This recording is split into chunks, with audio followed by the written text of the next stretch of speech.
మీరిద్దరు మాట్లాడుకొని political entry ఇచ్చిరా సార్? లేకుంటే ఎట్లా? అంటే మీరు మినిస్టర్‌గా ఉండే నేను ఎమ్మెల్యే అయ్యానండి. ఓకే. ఆయనకు కోరిక పుట్టింది. ఓకే.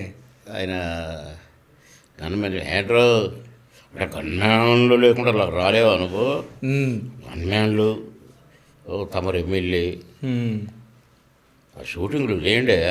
హ్మ్. గన్మెన్లు వేసుకొని గన్మెన్ లేకుండా తమరు రాలేరేమో ఇవన్నీ అనేది ఓకే. సరదాకి. హ్మ్. నాకు అర్థమైంది ఈయనకు కోరిక కలిగిందని. కట్ చేస్తే బీజేపీ నుంచి టికెట్ తెచ్చుకున్నాడు. టీడీపీ బీజేపీ పొత్తు అని తెలుసు కనుక అలా ఇళ్ళనే ఉండకూడదు, ఇంకో దాంట్లో అందులో ఉండాలనుకున్నాడు. నన్ను ప్రచారానికి రమ్మన్నాడు. హ్మ్. డబ్బులు ఇస్తాను రారా, నాకు కుదరట్లేదన్నా. డబ్బులు ఇస్తారనగానే బుద్ధి ఉందా నీకు? నువ్వు నాకు డబ్బులు ఇస్తావా? ఎల్లుండి వస్తా హ్మ్. అని అన్నా, పెట్టేసిన. ఎల్లుండి పోయినా ప్రచారం చేసిన. చాలా సంతోషపడ్డాడు. హ్మ్.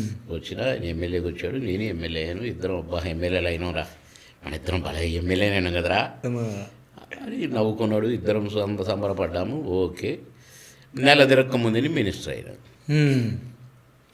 అంతకుముందు ఎమ్మెల్యేగా ఆయన అప్పుడప్పుడు వచ్చేవాడు అసెంబ్లీకి. నేనేం రెగ్యులరు, అధికార పార్టీ కదా.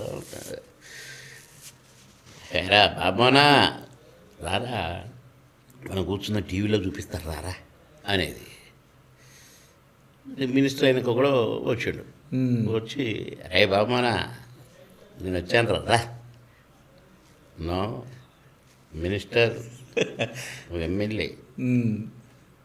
నేను ఇక్కడ హ్మ్. అంటే అందరు నవ్విండ్రు. ఓకే.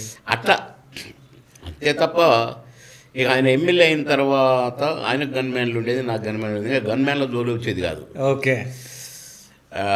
ఇక నేను ఒకటి రెండు సార్లు మినిస్టర్గా కాన్వాయ్తో వెళ్ళాల్సి వచ్చింది. హ్మ్.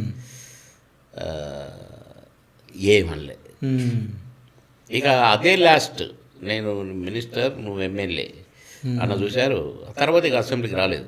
ఓకే. రెండోసారి పోటీ చేయలేదు. ఓకే.